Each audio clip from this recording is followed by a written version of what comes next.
عشق مصطفیٰ علیہ حضرت عظیم البرکت نے فرمایا تھا، دور و نزدیک سے سننے والے وہ کان لالے کرامت پہ لاکھوں سلام۔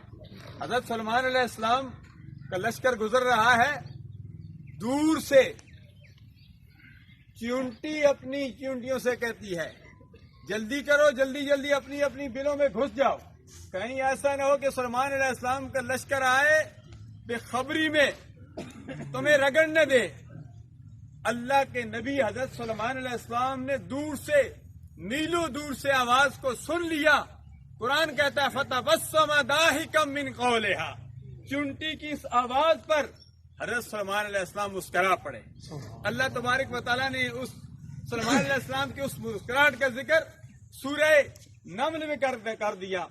میرا بیان کرنے کا مقصد یہ کہ میں یہاں کھڑا ہوں، الحمدللہ بہت بڑی نماز جنازہ ہے، دائیں طرف بائیں طرف پیچھے کھڑے ہیں، لمبی صفیں ہیں، تو شاید کہ پیچھے تک میری آواز نہ پہنچ سکے، لیکن اپنی طرف سے کوشش کروں گا۔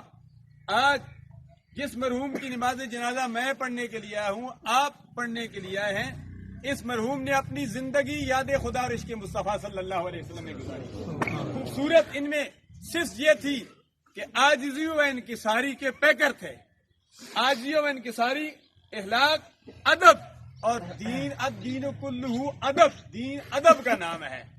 ادب کی وجہ سے اللہ تبارک و تعالیٰ نے اپنے اللہ تبارک و تعالیٰ نے بیگانوں کو بھی ایمان کی دولت سے نواز دیا۔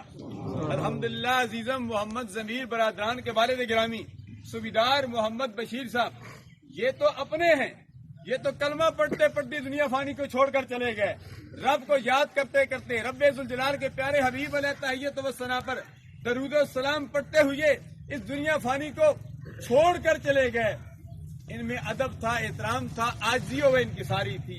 حضرت موسیٰ کلیم اللہ کے مقابلے میں جادوگر آئے، کہنے لگے اما ان تلقی و اما ان نکون نحن الملکی، ہم پہل کریں یا آپ پہل کریں۔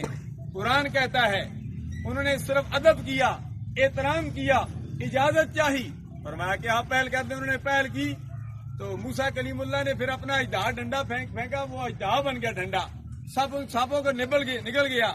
تو دیکھو اللہ کے نبی کا جادوگروں نے احترام کیا۔